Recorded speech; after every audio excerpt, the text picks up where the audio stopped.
Welcome to Creatively Speaking, Episode 6, with your host, Lawrence Mayfield.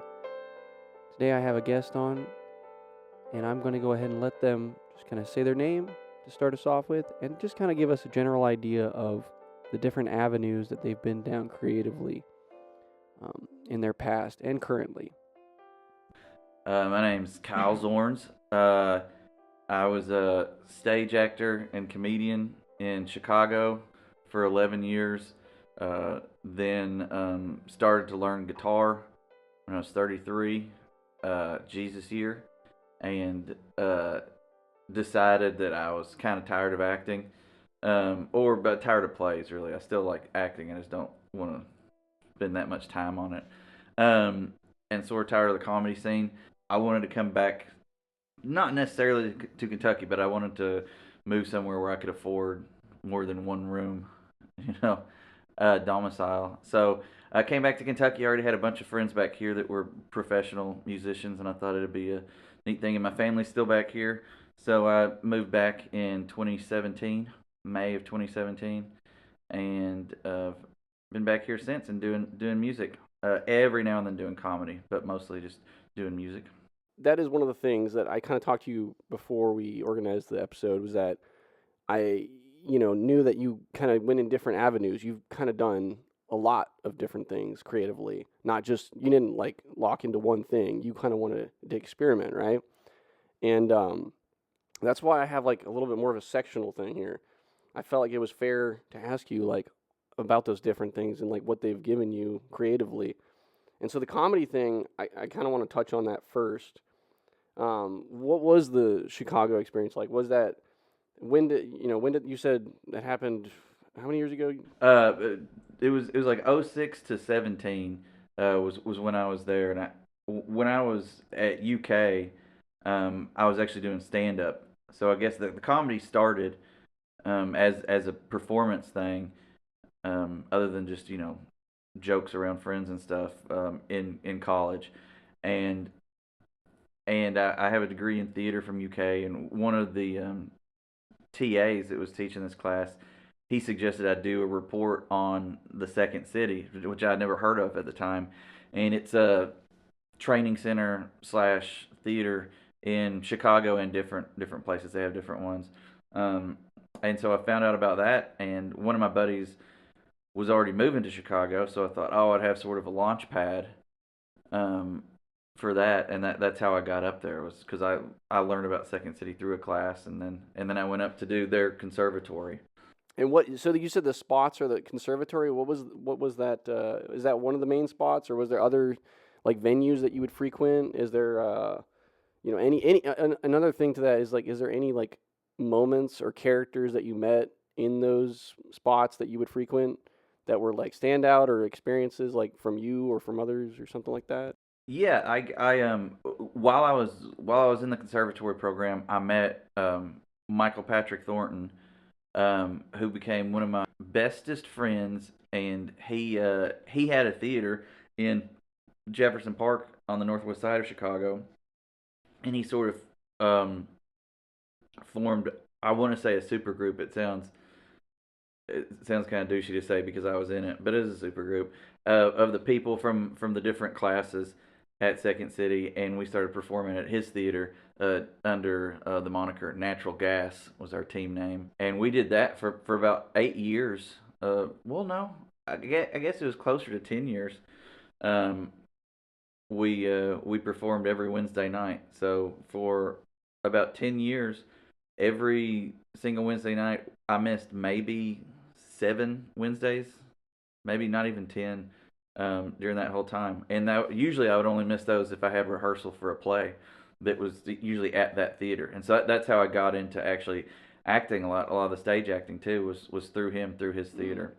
And he's currently uh, on Broadway with Keanu Reeves and Alex Winter. He's with Bill and Ted doing Waiting for Godot.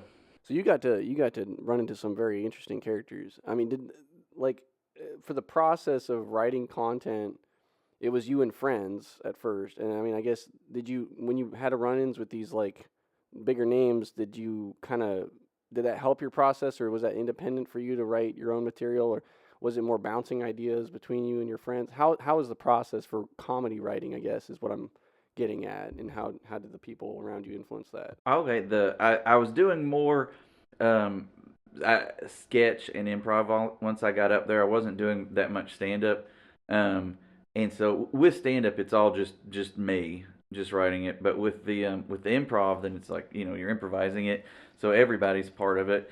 And with sketch, it was there was a lot of you would write something by yourself, but then yeah, you would read it and be like you get it on its feet and say, hey guys, let's see this, and then people, whether you wanted it or not, would give you input, which was nice. I mean, that's the only way um, that you really grow. One as a writer, but then two as a scene.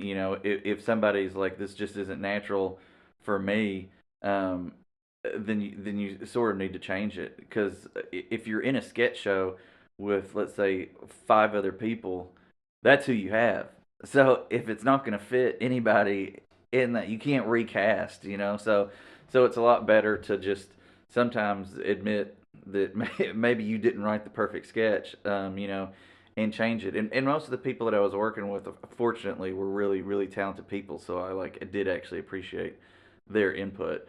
Um, uh, but then sometimes you're gonna write stuff, and it just everybody would bring, let's say, five sketches to an hour and a half show, like a 90-minute show. So not all of your sketches are gonna make it, and then you keep fighting for some of them. But eventually, if people don't want it, then like you can't force comedy, you know. Sure. And so this is the natural gas supergroup. Yeah, So this yeah. is you and your friends, right? Uh huh. That have formed this, and it's like a band kind of thing in a comedy sense, right? That's kind of cool. So there is like this, like it's New Kids on the Block, kind of like there's all these like troops and like collaborations in comedy that occur, that kind of like in music, right? So Yeah. you guys all like shoot ideas around. Like Josh told me in his band, there's a similarity, right? So like you guys are the same in the creative sense, where you guys throw ideas back and forth, look at the drawing board and say that needs to be like edited or altered or something like that. Is that kind of a similarity right there? Yeah, yeah, it's very much like a band, and in improv, well, on sketch a lot of times too, they're called teams. Like they would be referred to as teams because it is a team. Everybody's doing their part. You can't do it on your own. I mean, there is one man or one person sketch and improv, but um, and I'd see that sometimes, and some really great people came through, and some people that are famous now were coming through at the time. And you would really notice it when somebody's doing one person sketch, and it's just hilarious for like a full 20 minutes. You're like, yeah, they deserve it. All the good things that happened to them, they deserve it. But yeah, it's very much like a band setting. You're writing material together. You have people that are more captains of the team or whatever. There are people that are more in lead. Some people, even though they perform, they're not outgoing. There are a lot of introverts in performances, which is always interesting to me. The subject matters of the comedy that you guys are going over, what does that typically go in? Was there any like topics or themes, or was it time based or something? The first sketch show that we did, we started out with the improv, and then we realized like, hey, we already have a way. The Second City's whole thing is that you improvise to come up with ideas for sketch. Um, and that's a second. I mean, Saturday Night Live and a lot of the sketch shows came from Second City. Um, and so that's sort of the format that they use. So we were improvising, and then we're like, oh, we should do a sketch show. And our first one that we did, and the way we do it pretty much every year, was a holiday themed sketch show. Santa's Great American Holiday Show America, I think, was the name of maybe the first one. But it was a lot of fun. Some years were tougher than others. As we got older, some people didn't have as much time. We'd have to bring in other people. But yeah, the theme on most of our sketch shows were holiday, and then we had some others that were more of a general thing. I guess another layer to that idea is like the trends. Is there trends in comedy? Like when at the time. That's why I asked the time thing. Like, is there like certain things that are kind of permeating in the scene, like topics like people are talking about? I mean, you had this very thematic thing, but is the comedy, is it tend to go into some sort of, I don't know, tropes that were happening at the time? What were the tropes at the time, and was there that? Were you following that, or were you kind of doing your own? Were you kind of going off and doing like your own experimental moments of sketches and stuff? Uh, there were uh, tropes going on at the time in comedy, a lot more in theater. You saw that a lot more in theater. We were trying with our improv especially. We were what's known as long form improv. So instead of games like Whose Line, that sort of thing, it's just like little games, and they're like, oh, this is a situation. What would you say in this? It was more, hey, try to create a scene. And if the scene lasts 10 or 15 or 20 minutes, then that's great. If the scene lasts 2 minutes, then that's great too. Um, but there were some more actual, like, actors that were in my troupe, so we were trying to be funny but create genuine, human experiences, and not just always be, a pirate farting. But if a pirate farting needed to happen at your, estranged father's funeral, then that's what the sketch needed sometimes. Um, but we were doing more long form. There were a lot of people that were doing short form. Short form was more popular, especially with tourists and stuff, just because it's quicker and it's easier to follow. But we were known more. My theater is known more for actual long form improv. And then I wanted to talk about controversy of what humor is allowed, right? So like, is there any thoughts that taboo humor and touchy subjects? Like, is there a timing? Is it like too soon kind of deal where it's like things that should not be joked about? Like, what is your thoughts on, like, I guess comedy as an art form and the restrictions of that or not having it? Like, what is your opinion on that? I think that there are certain people that can get away with saying things when other people can't, but I don't think that that's necessarily a bad thing. The whole term,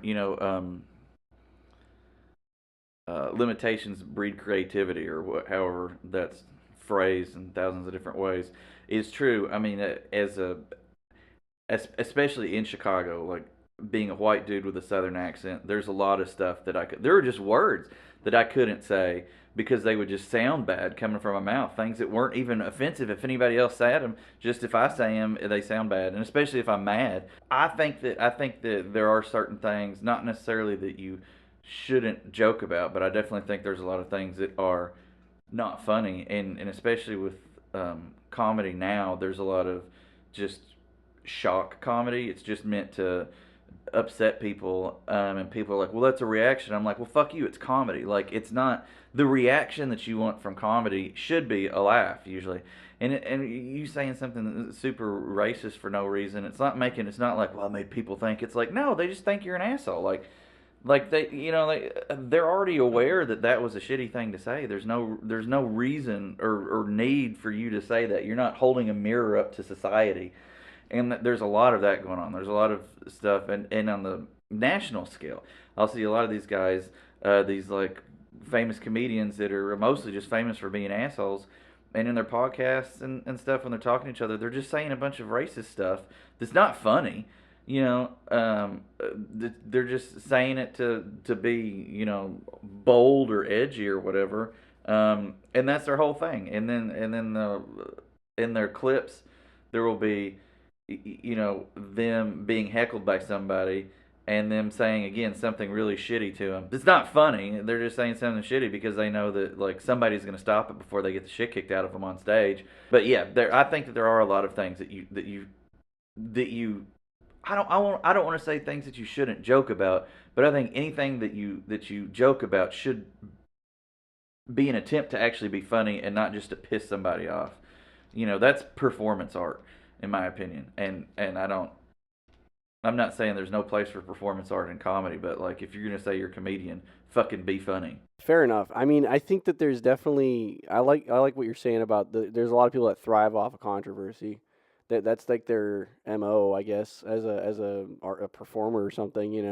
And yeah, it's not like a simple question to answer. And again, like I it's not a black and white sort of like cut and dry. Like it's okay to joke about it, but it's not like it should be restricted. I mean, I don't know. Like it's one of those things I think that's constantly like dialing. People are still figuring out what is the line, and like you said, it depends on the person too, right? So I like that take. Yeah, and that there's like if you're if somebody's making, I mean, obviously there's race is a thing, but if somebody's making jokes about substance abuse, it can be funny. It can be very funny, especially if they're working through their own stuff. If this is their way to get through their own troubles.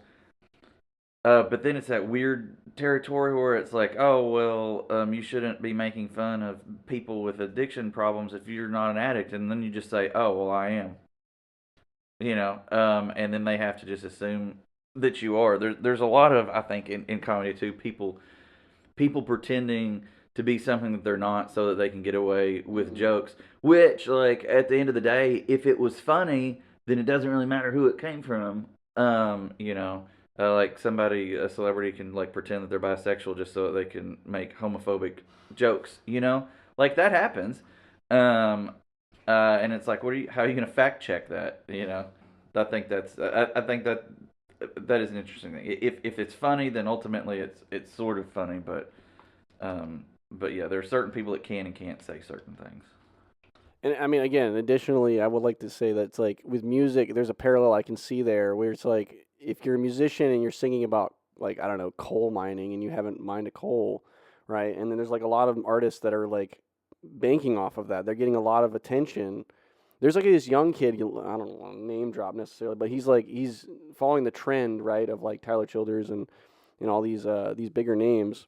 And there's trendsetters and everything, and they'll follow that. And then like it's like, yeah, he's doing that, but he's saying things that he hasn't experienced, and people are still feeling that. So I guess it's I don't know, music it has that parallel where it's like if you can come across confident in like how where you're coming from, that it's like sincere as it were, then I guess the audience doesn't really perceive that. Is that I don't know, that's a weird take, but it's like what I'm saying, like in comedy, like you're saying, there's people that are posturing some kind of way, and that lets them get away with certain, I guess, topics they can, experiment around in, I guess, or something. But then there's, I don't know, people that just get it, and they just do it just to get, attention and controversy. Yeah, no, I agree. And I mean, I think I know who you're talking about. But like, yeah, and it's one thing if you have a song about being a coal miner or a pediatrician or whatever it happens to be that you don't do. It's like, okay, cool, But when your entire persona is songs about this, and your albums are named about like coal and stuff. I mean, just because somebody had a couple of good songs about it, like Tyler Childers, he's got a couple of really cool coal songs. He's not just coal songs. He never he didn't have an album of coal songs, um, like because he didn't need to. But yeah, I mean, like once that becomes your shtick, I mean that's what it is. Then yeah, if it's your shtick, it needs to be something that you have actually personally experienced. I mean, I say that, but at the same time, everybody loves the Mummies. That do bands and like Sasquatch. And it's like that's a shtick, but they're not really mummies or Sasquatch. But that's a funny. They're just poking around and having fun. But yeah, if three-quarters of your songs are about coal, and you've never worked in coal, I think it's a little ridiculous. Also, it's not that interesting. Like you've already said it three times on the album. Like what else are you gonna say? Like there's a lot more to the human experience than one fucking job. And say what you want, and that's great. But like, don't repeat yourself. Sure. I mean, I guess with that, I mean, at the same time, I have told this to a lot of people, even in different creative fields. There is something of value to the creative to return to the same concept, because I think that you sharpen that blade in a way, in a weird way. Like I know that, like I agree with what you're saying, sort of beating the dead horse, as it were. There is that, but then there's also like, revisiting the same concept and then sharpening that idea and then getting it exactly where you want it. I think there is value in that for the creative. So I don't know, maybe like saying, about the coal mining or whatever it is, like whatever creative thing it is you're doing, if you're doing revisiting that idea, I think that like the 10th generation version of that for yourself could be more realized, you know?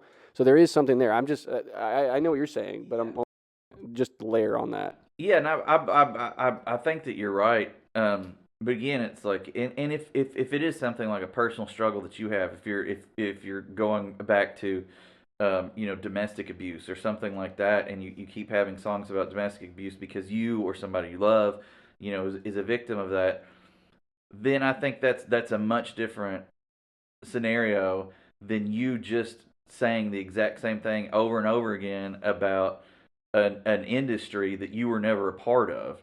And I don't think, and again, I think that Cole songs are extremely important. I don't want to take any of the gravity away from any of that. It's not just a job; it was an entire industry. It's an entire way of life for generations for people. Um, uh, but we, as Kentuckians, it seems like have gotten in this trap where, like, if you're not singing about Eastern Kentucky, nobody really cares, and you have to name specific fucking Dairy Queens in Eastern Kentucky, and you got to talk about the road that everybody drives on, and it's like I don't think that's part of the human experience. I mean, somebody in Oregon he isn't gonna be like, oh fuck yeah, no, I feel that. I've been to that very specific place. Like I don't know. Um, I think it's great to be specific about things, but when your whole thing is just clearly pandering to your fucking neighbors, um, then it gets, for me, it gets kind of gross. Yeah, I guess like the 10th album in, if you're still harping about that, you probably need to Yeah, figure something go else to out. Hardee's. Just sing about Hardee's instead of Dairy Queen for once. I want to kind of like, I know that was just an example, I guess, like, for musical traps, like people get stuck in like personas and they want to like pursue that. But I want to kind of jump back to the comedy, on your experiences in that. Was there any, like, is there any old school comics or new school comics that you think are like anything of importance in your, writing and comedy in general? I really, and I'm probably gonna mispronounce his name, but Nate Bargatze, I think he's hilarious. Um, my comedy was always pretty blue. So whenever there's a clean comedian that comes by, I think it's great. And he does such a great job. His persona is like, I'm just a big dumb idiot, and I don't know what I'm talking about. But clearly he's a brilliant man. And that takes a lot to you know present yourself as an idiot. Even though it's sort of tongue in cheek. I mean, I always applaud that when somebody's self degrading and I think one of the things that bothers me the most is when people say you shouldn't say something bad about yourself because yourself doesn't know that you're kidding, and I'm like, you're stupid fuck. Yes, I do. I'm the one that said it. Like if I think make fun of yourself all you want to. You're not going to start believing it. And even if you do start believing it, and people are laughing at it, and that was your goal was for people to laugh at it, then there you go. Like don't necessarily make fun of uh, parts of yourself that you're trying to work on.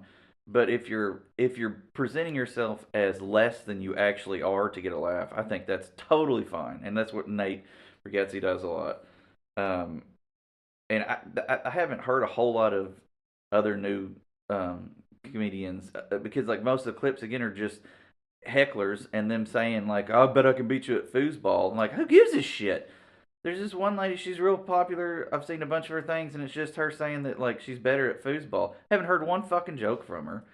Um, it's like, why don't you show me that you can write? And it's not her. I mean, I'm sure that there's a good chance that she is actually funny, and she's just showing that because like that gets more views, which is it sucks for her because like there's a great chance that she is actually really funny, but nobody wants to hear the jokes. They just want to see her tell some college dude that she's better at him than foosball, which is a weird fetish for people to be into. What's his name? Nate Bargatze was your favorite, you said? Yeah, yeah. He's. I'd say he's probably definitely my favorite comedian right now. Oh, and James Alcester. He's a British chap. And he's extremely funny. He's a really Eddie Izzard, or Eddie Izzard as we say over here, sort of thing. A lot of historical comedy, but a lot of current stuff too, and just undeniably British. He's so fucking British. You can't get you, and that's part of it. You know, he's looking at a culture differently, both in England. And the UK, you know, something that personally I'm not that familiar with, and then his views on America are going to be different, you know, Mm. and I really enjoy that. Okay, so yeah, I've heard some of Bergatzi's stuff. It's like yeah, he's kind of self-deprecating, but it's very like it's done in good taste, like for sure. Another one, like I guess the thought is there's this trend in comedy right now where it's like banter with the audience and like it's an improvisational aspect. Like, have you noticed that? Like, there's like people in the audience. They're like, what do you work as? Is this your boyfriend?" Like that kind of stuff. Like, and that's the whole set. Like, is that a weird? Is that a good development? Or what do you think about that? I don't. I've heard other comedians, like older comedians, and by older I mean like my age comedians, talking about that too. If it's, you know, if if it's making you money, and if it's entertaining the crowd, then I say go for it. But what we see are these little clips. You know, they might have a 30-minute set, and there's 5 minutes where they're going with somebody, and then the rest of their material might be garbage because they're not actually writers. You know, like they're not actually um, telling a story on stage with anything else or being clever or anything. They just got lucky that somebody a lot of times was there and said something that was actually culturally relevant at the time, and they had something. And then also, I hate to break it to you, but a lot of comedians are like magicians. You got to fucking plant in the audience a lot of times. Like you'll have your buddy say something so that you have a prepared thing, and it's like, oh, it's so clever, he burned that guy. Um, but I mean, I think it's important to show how clever you are, um, as a comedian, definitely. But a lot of the comedians that are actually really good at the crowd work, or with hecklers, instead, it's because their other material is really good. And it's unfortunate that like we don't get to see that. But I mean, you know, I guess you can look it up somehow. I mean, they don't people don't put albums and stuff out. I don't think like they used to. So honestly, I don't know how you would see a comedian. Like if I say you could follow their Instagram or their, you know, TikTok or whatever, and just hope that there are actual scenes on that there are actual videos of them doing their actual fucking stand up.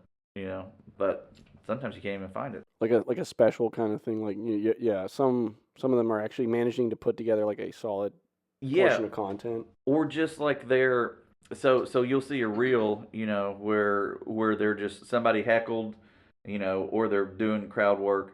um and if you go to their page, maybe you could find another reel where they're just doing an actual bit. But some of them, like, they don't, they just have those other ones, like the crowd work stuff. It's not like a musician where you see something and you're like, oh, that's nice. I'm gonna go to YouTube and see their whole song, you know, or I'm gonna look them up on Spotify, or you know, or whatever platform. Um, it's tough. It's tough to like actually hear a lot from a comedian if they're not famous. You know, if they don't have a special out on Netflix or something. One last thing on the sort of comedy front, there'll be some more like hybrid questions of like just creative in general, but this is an observation is like there's in comedy if it feels like there's when you have an audience captivated, the success measurement there is that there's like you know there's a laugh at the end, there's like a you know people are just you know they're making sounds, they're not like silent. But in music when you have a performance it's like it's the opposite, there's silence speaks to the success of the delivery of whatever material you just presented. I guess like the question is like how is the reception of an audience gauged versus comedy and music? Is that accurate, or what do you think about that aspect? Yeah, I think you're right. It's the opposite in comedy. Yeah, you're supposed to get a laugh at a very specific time, and if you don't, it's just fucking soul crushing. You know. Whereas with music, it's the opposite. If people are making noises while you're, you know, singing about your turtle dying in 5th grade, then it's soul crushing. It's like they're not listening to Jeepers. Um, so it's weird. And with open mics though, um, I much prefer uh, music open mics because if somebody's just at the bar, like they just came into a bar, um, they don't necessarily give a shit or want to listen to a bunch of people doing anything. They're just there maybe on a date or just to hang out and watch a game. So like with music, you can talk to your buddy the entire song, and then as soon as you hear the music stop, you just look at the person playing and you clap your hands, and everybody's done their part. Society moves on.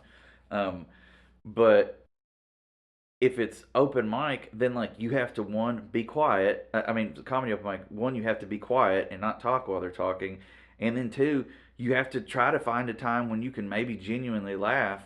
And that's tough. So like watching open mic comedies are just a huge anxiety attack for me most of the time because it's just so awkward. Most art is shit. I always say 90% of all art is shit. 97% of all comedy is shit. So like finding a person that's actually like funny is really tough. And then uh, finding the right time to laugh is difficult a lot of times. Like you don't know what their setup is.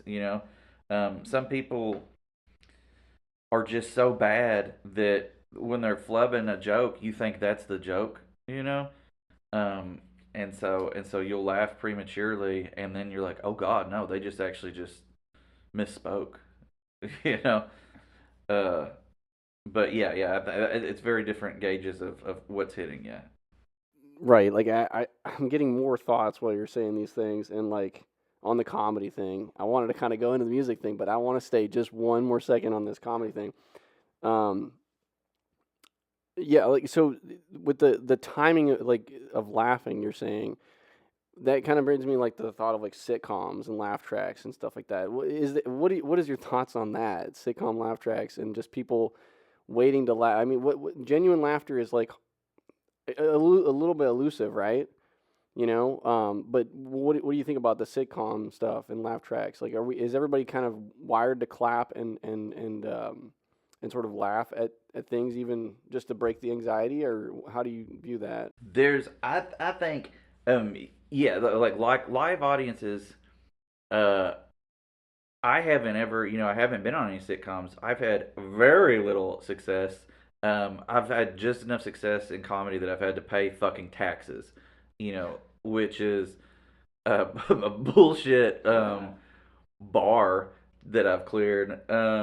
But but yeah, I could see it being very rewarding to have actual people on the set laughing at stuff. At the same time, there's people holding up cue cards or signs saying, "Hey, laugh now." You know, um, the laugh track. I mean, that's just creepy. And like as somebody said, like most of those were recorded back in the like '60s or something. Like it's dead people. You're listening to dead people laugh on modern, sitcoms, which is That's hilarious. wild. It's weird. Um, but as far as like people trying to break anxiety and tension, comedy clubs intentionally, well, they have the 2 drink minimum, so that you're drunker and you're a little bit funnier, or I mean, you find things more funny, the audience. But there's also an old saying, cold for comedy. Most like an actual comedy club, it'll be cold as shit in there, um, and that's because um, laughing warms your body up. So even if you're not aware of it, there are all these little manipulative things that people have learned through psychology over the year to get people to laugh at things. And it's a tension breaker as well. So they'll usually pack people right beside each other. So if you go to a comedy club, you might see like a bunch of empty spaces, a bunch of empty tables, but everybody's just like right beside each other, and sometimes in the front. You're like, why are we sitting here? It's because you're uncomfortable, and so laughing, you will do it just to break the tension of the moment. It's manipulative, uh, which I've always found really really interesting. Like you're being manipulated into having a quote good time. But that is a thing that they actually do. And that's a thing that we learned at Second City too. Like, it's like a hustle. It's manipulating somebody. It's all coin tricks and shit, to get somebody to laugh, which is fascinating. Next time I'm at Comedy Off Broadway, I'm gonna heckle somebody and yell, "It's too fucking cold in It's here." too cold. It's too cold. It's too cold for comedy. So I guess yeah, I we I want to move on to the music, but we can come back to sort of thoughts on crowds and stuff like that later on, because I have other thoughts written down here. But the music, I know that because I know you more through the open mic hosting and as a musician in the local scene here in Lex, and I'm kind of curious how long you've been doing the music thing, and then what got you into songwriting and performing. First started music, I was in a play in Chicago, and there were a it was a big cast, and almost every guy that was in the cast played guitar. And I always thought that you had to be young to learn any sort of instrument. And there was a guy in the cast named Art Fox, and he was just as cool as his name sounds. And he was about 65. He had started learning music like 3 years before, and he played guitar and banjo and some violin. And so he kept, really driving home to me that like if I wanted to learn, there was never a bad time. So I started picking up. We had a guitar in the basement, which was sort of our green room at the theater, and I started learning on that. And some people would show me some chords, and I just got really into it. Just like the idea of like making sounds and actually like choosing when those neat sounds are going to happen was really fun for me. And that's how I started. And I initially I thought I would just learn guitar to write funny songs. And then like real early on, I was like, oh well, I want to write like more dramatic songs. Um, and then about 3 years ago, I started playing piano, and it was the same thing. It was just so much easier. Like you didn't have to learn anything. You just hit a fucking button, and you get the sound that you want. You know. I mean, learning to play it well obviously is difficult, but the initial gratification is just so instant. And you can make all these different sounds with it. Um, keyboards now, even a $150 keyboard, will have so many different sounds that you can make with it. Different instruments that it simulates and everything. It's just a great time to be alive. It's a great time to be alive. But piano is a new development, actually. Then is what you're saying. 3 years ago, and the guitar was the first thing. And then when did you kind of, I guess, write your first song, and then how did that come about? I'd say just a couple, maybe 3 months after I started playing guitar, I wrote my first song. I was not that I'm saying that I'm a brilliant or have ever been a brilliant songwriter, though I think I am. But there was definitely a time when no matter how good or bad my songwriting was, it was way better than my guitar playing. Like I would, try to sing a song, and play a song that I created, and it sounded like piss, just because I was very new to guitar. But I've been writing through sketch and other stuff for decades. Really, at that point, I was so used to creative writing that like that, it was neat to finally have an out for that that wasn't like just garbage high school poetry, you know. Um, so yeah, that's I started songwriting pretty much instantly after I started learning chords. Right on. And then I guess like what subjects and topics do you currently and typically go over in the music area of things? Like, is there anything that you gravitate towards experiences, or is it where does that go? And I'm glad you asked that because I was thinking about this earlier when I was bashing people for writing about the same thing every time. I have a lot of topics too that I keep going over, but one of my main ones is the barfly. Like the Great American Barfly, I don't think it really exists anymore. Like the younger um, groups, at least here, and even in Chicago, by the time I left, didn't seem to be just hanging out in bars as much. Which I mean is probably a good thing, but it was this culture that a lot of older guys and musicians would would sing about, and um, this probably isn't an even word, but the romanticization of of the drunk or of the bar fly, and somebody that's just constantly there, this beautiful tragedy. And I don't know, I feel like I'm trying to bring that back in like a sort of folky way. And then with the piano, it was really nice because I was instantly like, oh, Tom Waits, he was just great at that. He had so many beautiful songs about just disgusting people, just beautifully disgusting people. And it seems like that sort of dying out because people don't see it as much anymore. You know, but I'd say I gravitate towards that a lot. And I don't do I don't know I don't really have love songs. Um, but sadder I write sad songs make me happy, as a lot of the people say. So I gravitate, I guess, usually to like sadder songs. They're just more interesting to me. Yeah, because you said Tom Waits is like is an inspirational pull for you. Is there any experiences or people? And I kind of wanted to also ask about the jukebox song that you do play. That's your song, and if you want, that's kind of on this topic, right? That's kind of exploring that theme, right? Is there any more details around that song that you could elaborate on, or where that song came from? Yeah, jukebox in the corner is a uh, it's a very much that vein of romanticizing the bar scene and stuff, and it's a gentleman who has lost his his love interest, sort of open to interpretation, but and then went in a funk and was just drinking, and then lost his job. So like now he's just at the bar. He shows up before they open quite often. Sometimes when I pull the door, I don't want to move, so I wait for them to open. Because these days I ain't got nothing else to do. Like he's just like I'll just sit in my car, I guess, and wait for this bar to open. And there's a jukebox in the corner that doesn't work anymore. And he hates it because he just wants to keep reliving the moments when he was with her, and playing their song again. But he can't do that. Like, this is sort of the only thing he had left was like sitting at a bar and drinking and pretending, for a second that life is as good as it used to be.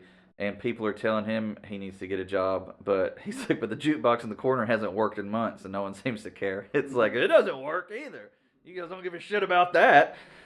Um, but yeah, and then too, he's people are telling him like, hey, you have a problem, you need to stop. But since he still has money, they're not really gonna push it because he's still paying them.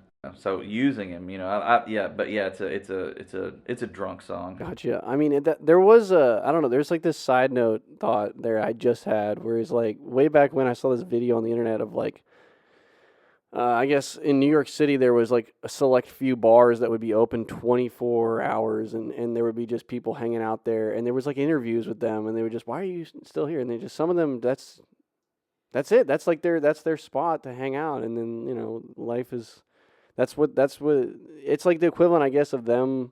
That's their hobby, just hanging out there and Yeah, it's Cheers. Cheers made it. I don't know if it made it more acceptable socially or if it already was at the time. But you had Cliff and Norm and a lot of these Frasier. That was their social structure. That was their group. That was their emotional safety net. You know, that's where they went instead of going to church. 3, 4, 5 nights a week. They would go there. That was their community. Um, they were all regulars. They knew each other's story. They'd seen the ups and the downs and everything. And that's obviously like it's glamorizing it. There's a lot of there's a lot of downs to the bar being your entire social community. Um, but but yeah, it becomes just who that's where all your friends are, or at least the people that will tolerate you. And maybe they can't tolerate you until they're drunk also.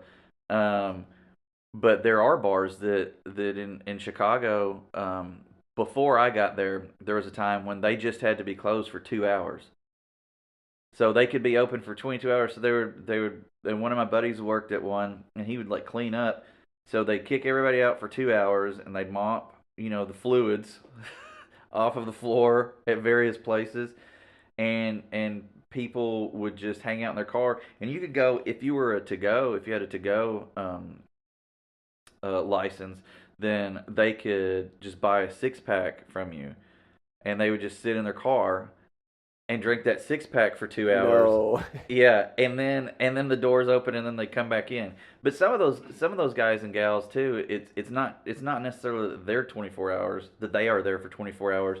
You had third shifters, that they're working night shifts, so they're coming in early in the morning. You had retired guys that like they're like, I've been getting up at 5 a.m. my whole life. Um, I don't have anything to do anymore, but so it's like I'm gonna get up at 5 a.m. and I'm just gonna go to the bar for a few hours, bullshit with some people, and then go home. Especially if they, if they're widows or widowers, they don't have anybody to talk to. So it's like, man, go to the bar. A lot of good conversations can happen in those contexts for sure. Um, I wanted to kind of switch the gears onto the open mic hosting. It's another area where I know you from.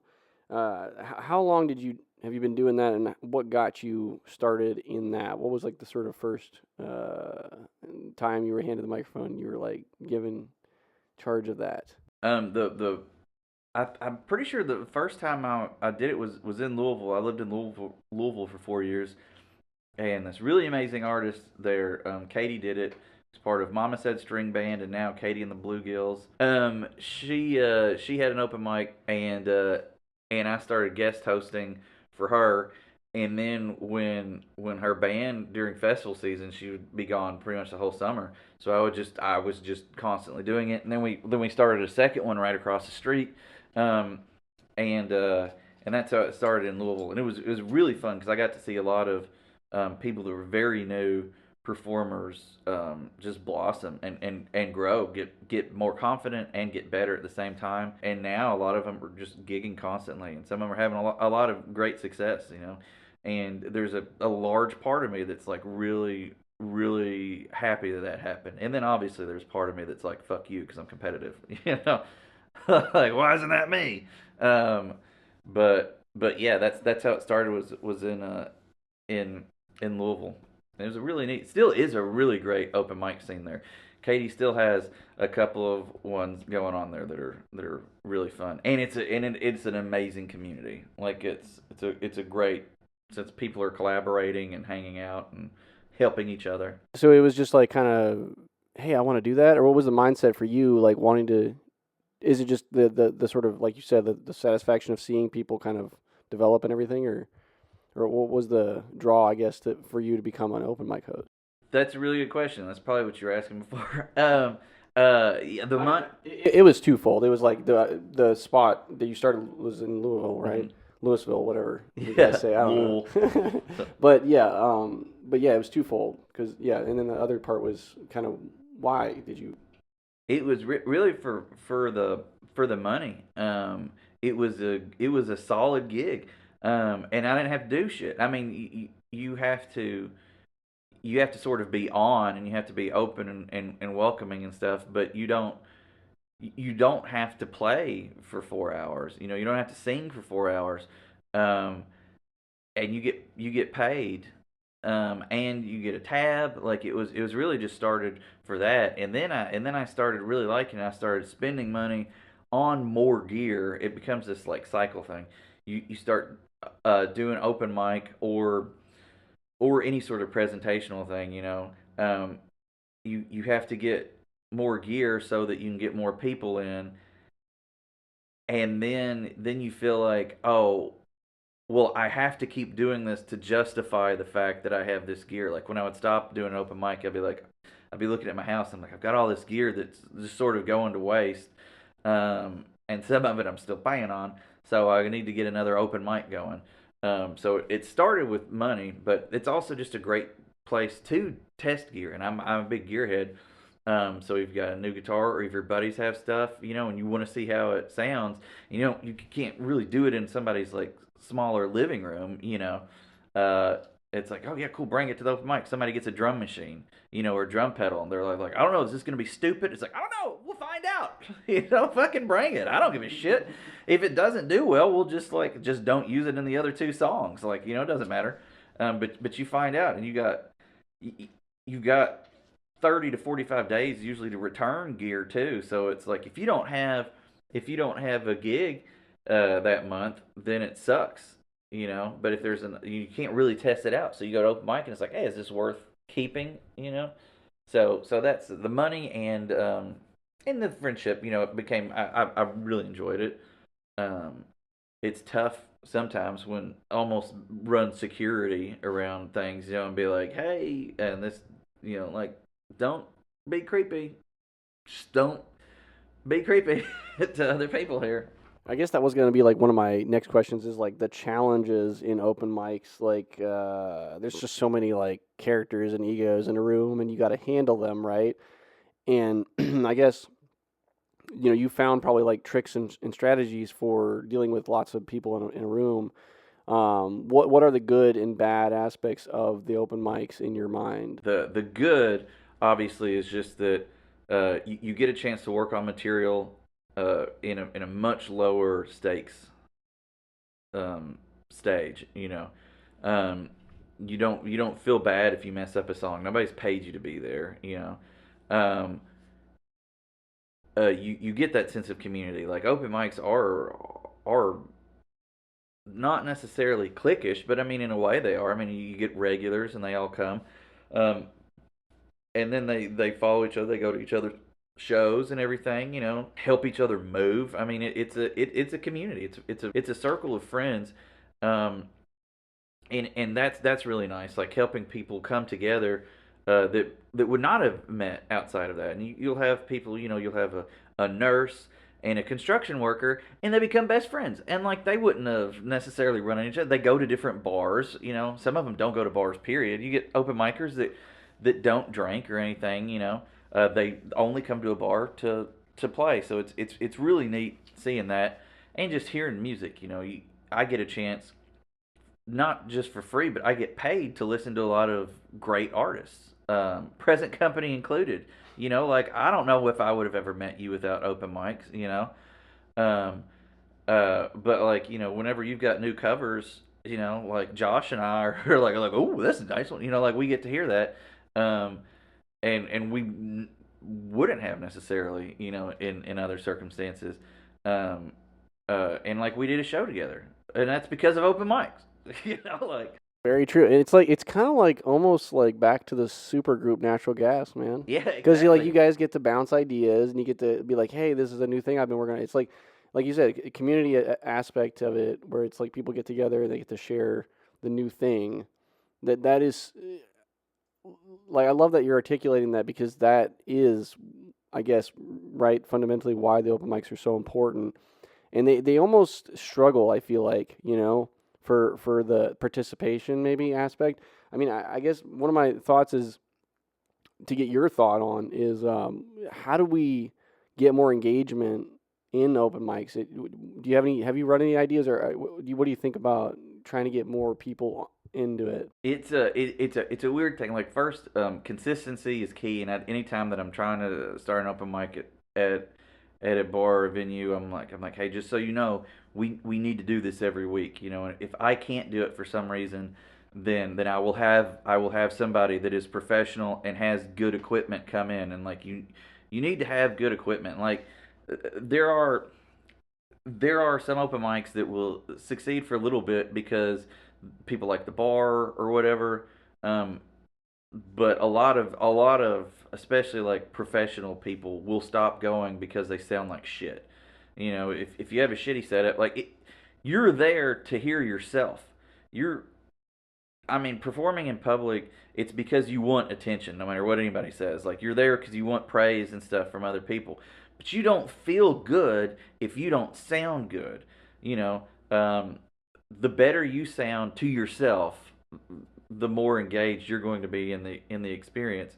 Uh, so I think just having really good sound is one of the main things to get people to show up, and then trying to be welcome, like going around to everybody and like making them feel like like you're glad that they're there because you are. Like even if it's not necessarily like you appreciate you like their music or you're into it or whatever, you don't fucking get paid if they're not there, you know. So it's nice to have them there.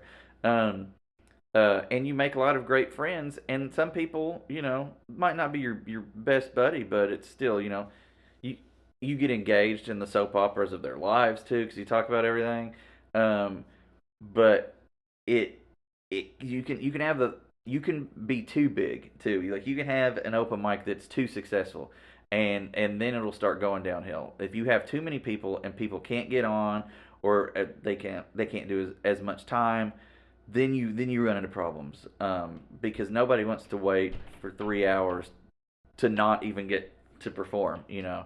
And especially if you're like, hey, yeah, you've got one song or you've got a certain amount of time, and then some asshole, or I'm sorry, some beautiful human being spends 5 minutes setting up a song. It's like just play the fucking. You know that we don't have time, and that's just an ego thing too. Um, so and if you really want to be able to talk and get like a bunch of times at open mics, get some gear, talk a bar, and letting you run your own open mic. You know, see how it goes, but don't take somebody else's time. If they're busy, if it's a busy night, I won't do any songs, because every song I do is something that somebody else can't do. You know, even though I want gratification, like I want people to like clap for me. So, yeah, and that's perfect segue into the last bit on the open mic hosting. Is that I want to know, how are you able to? Do you feel like you're able to balance the fact that you know your work life, your open mic hosting, and your writing, and your time to work out your material? Do you feel like there's enough time for that, or how are you on that front? Uh, there are definitely times when I feel like I don't say wasting my time doing the open mic, but it would be better served if I were trying to actually like book more gigs. Um, but ultimately, I wind up whenever it's slow, and so I wind up doing like having more gigs and stuff, and then that'll be slow for a while, and then I'm like, oh, I should probably try to start doing another open mic. And sometimes I've done ones, I've set them up for somebody else. Just thinking, oh well, like I would just like an open mic that I can go to if I choose to, and hang out. That's gonna have good sound and like a nice, cool person running it. Um, uh, but then a lot of times too, then I'm like, I'm already here. It'd be cool if I were getting paid for it too, And so then I'm like, do you want to do this all the time, or do you want me to do it half the time? But yeah, I think that, there are definitely times when I have felt like, okay, this is a not a waste of my time, but I could be doing something more productive for me and like my actual music, um, than being here. But then you have nights where you're just so much fun. Okay, so and we have like maybe a handful more questions before I let you go about your weekend, Kyle. And I appreciate taking the time to come out here and do this. The crowd engagement thing we've kind of talked about and the importance of it, and why is it important in your view for the crowd? I guess because like we're talking about the open mic hosting, people come out there, they get to share the new idea and get the feedback, but just what are your thoughts on crowd engagement and the importance of it? You mean with like regular people, the other people that are there? I think that's again, it's really nice when you start getting regulars at the bar that are there to see open mic and not just people performing. And it's there are some places here in town that the open mic did very well because there was just a built-in crowd, um, already at that place. So you feel like you feel like you're at an actual venue. You feel like there is an audience for you, even if they have headphones on and they're working on a laptop the whole time and don't even hear you. You're like, fuck it, they're in the room. Like you're part of this now. If somebody's handing you lube, they're part of the sex. This is a three-way. So like it. I think it's great. I think it's really important because it you can only play, the same few songs for your buddies for so long before you're like, man, I'm tired of this. When when somebody new shows up at a bar, it's way more exhilarating to play for somebody that's going to hear it for the first time. You know, and for the bar, I mean that's the goal of the bar too. Like 9 times out of 10, um, a bar is going to have an open mic because they're dead that night. Like no bar wants to pay somebody money if they're already making money. You know what I mean? Like you're gonna have to pay people to do that trivia, anything. The only reason that bars have anything other than hey, we're just a bar, is because their numbers are lower, so they need to get people in. Um, so it's great for your longevity working at that place if there are a lot of more people coming in just to watch it because it's showing the bar owners that they do need you. It's like, hey, nobody was here. Now there are people here, and not just people performing, but people that want to see the people performing.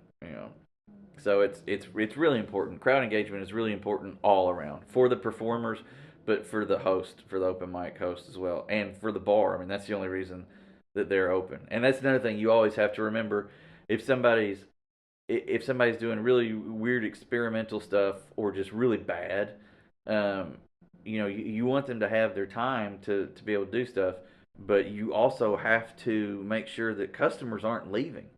If customers are leaving because of the open mic, then you got a problem, you know.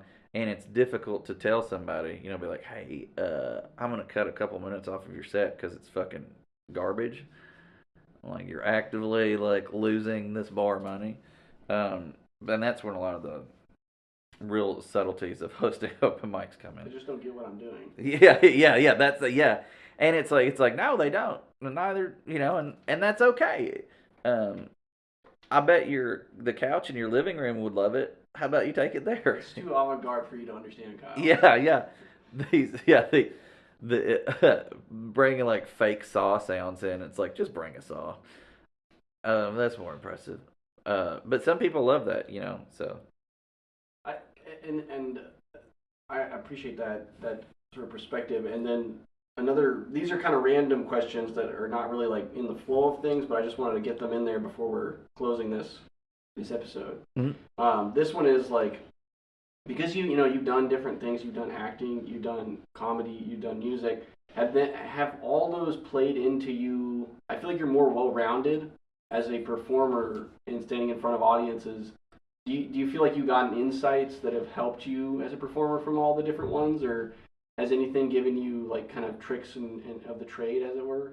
yeah, I think regardless of if people think I'm funny or they like my music or whatever, yeah, I think I tend to come off as more polished than a lot of performers just because of, like you said, the experiences and the different things. Like I have actual training. I have as people say I bring up too often, I have a degree in theater. Um, so since I was performing when I was in like middle school and stuff too. So I've been in front of people for a long time and in different capacities, trying to cry in front of them, trying to make them laugh, um, trying to do magic tricks, like whatever it is. Uh, and yeah, I think that helps a lot. Just the comfort almost of talking. If I were in a play and I didn't have lines in a scene, I was usually just freaking out. Like, because I'm on stage, I can't say anything, and people are staring at me. They're not supposed to be, but every now and then they're going to be looking at you instead of whoever's talking because you're a fucking person standing like an asshole on stage. And that would always freak me out. But as soon as I started talking, I was fine because I was in control. I know why they're looking at me, and I still carry that over. As it's like, and that made it tough in improv sometimes because you want the scene to develop naturally and you don't want to bulldoze a scene, but at the same time sometimes I'm like I gotta say something or I'm gonna freak out. Like I gotta contribute or else like I'm just gonna leave the fucking stage. So yeah, I'm more comfortable in front of people when I am talking, and just that mentality, like out of the necessity of like, oh, I'm in front of people. My release is to actually speak. I think has shaped my performance and stuff a lot. Like, I guess, do you have any intentions to pursue any avenues more passion, like, I guess, persistent or like more intensely? Um, because I know you've done all the other different avenues, but are you leaning in some kind of direction? Are you seeing an avenue that's being more rewarding? Like, which avenue creatively are you trying to go down more in the future? I think still music. I keep thinking about getting into comedy again, but like it, it's there isn't a huge scene here. There are a lot of talented people here, but it's not the same. I mean, Chicago was mostly a comedy town. Like it was just the improv scene, the sketch scene, the stand up. All of it was like there were a bunch of places. There were thousands of people that were all doing it. 20 plus hours a week. Um, so I kind of like to do comedy here, but I don't know. It's there aren't as many times and avenues. It's you can't really work it around your schedule as easily, Um, and music is still the newest thing to me, so it's still more interesting. And like keyboard is is still really interesting to me because it's still newer. And writing, I've started now playing with other people more, and that's interesting to me, um, just because it's completely different. And so that's fun. Just that aspect of it alone, being more regimented is neat. Um, so I'd say I'd like to focus a little bit more on working on music with other people of my choosing, and not just everybody that's like, "Hey, do you want to do something?" It's like I don't have a lot of time, man. Like, You got to be a little selective with time in general, right? I mean, as things go on. But one other random sort of thing I thought to throw in was the recognition of any parallels, and maybe we've touched on that throughout the conversation. But is there any parallels that you noticed between comedy and music, or any other sort of fronts that you've been in? yeah, I mean, any performance art um, is essentially the same. I mean, you're doing it one because you want attention, and it doesn't matter what the fuck you say to any of your friends or anything. It's like why are you doing it? We'll just have this art, and it's like yeah, and you want other people to see it. Well, yeah. Well, it's like okay, that's you want attention. You think that you're so fucking special that a room full of adults should shut the fuck up while you tell your dick jokes, or you play guitar, or you sing, or you do your little tap dance, or whatever it is. Like you think you're so goddamn special that everybody should shut the fuck up, and not only shut up, but applaud you for making them shut up, for proving to them that you are so special. And that's every single performance art. So I think they all have that thing, and just being open and honest with yourself, and being like, yeah, I've got a little bit of an ego. But I mean, that's fine. Everybody wants to feel special, at times. But I think that they are all. For me, it's really important. One, that you're doing what you want. You're expressing yourself artistically when you're at home. But as soon as you say, hey, I want to do this in front of people, and especially if you're getting paid, I honestly believe that it's really important that people enjoy it. You're an entertainer. You can be an artist on your couch all you want, but as soon as somebody's paying you to do it in public, you're an entertainer. And so if people don't like your jokes and you can switch to a different line of jokes, do it. If people don't like your music and you can switch to different music, do it. I mean, if you're getting paid to do your originals and people don't like it, that's not your fault. Like, that's what you were hired for, which is great. And those are great. I mean, it's not a great situation that people don't like it, but it's it's great to be able to get paid to just do your originals. But if you're doing a bunch of covers, you know, and people hate it, fucking do more popular covers. I mean, it's not yours anyway. You know, uh, and if you're doing a play that sucks, it's not like you can change in the middle of the production, but next show, maybe do something that people will like. There has to be sort of a self review um, before presenting content to an audience is what you're kind of getting at, right? Would you say that's kind of like what you're saying, like is like just kind of reviewing and evaluating what you're kind of trying to get across? If the covers are not working, if the songs are not working, just kind of go back to the drawing board, reassess things. You got like I guess you're saying gauge the audience more accurately, try to be more honest to yourself about how people are receiving it. If like people are telling you to cut down the set, maybe the bar is losing customers. You got to think about that, right? It's tough questions, tough things for artists to do, I guess. But I think it's important to be said. Yeah, yeah. I think the ultimate goal of pretty much any artist is to be able to do exactly what you want, and people come there specifically because they want to see you doing exactly what you want.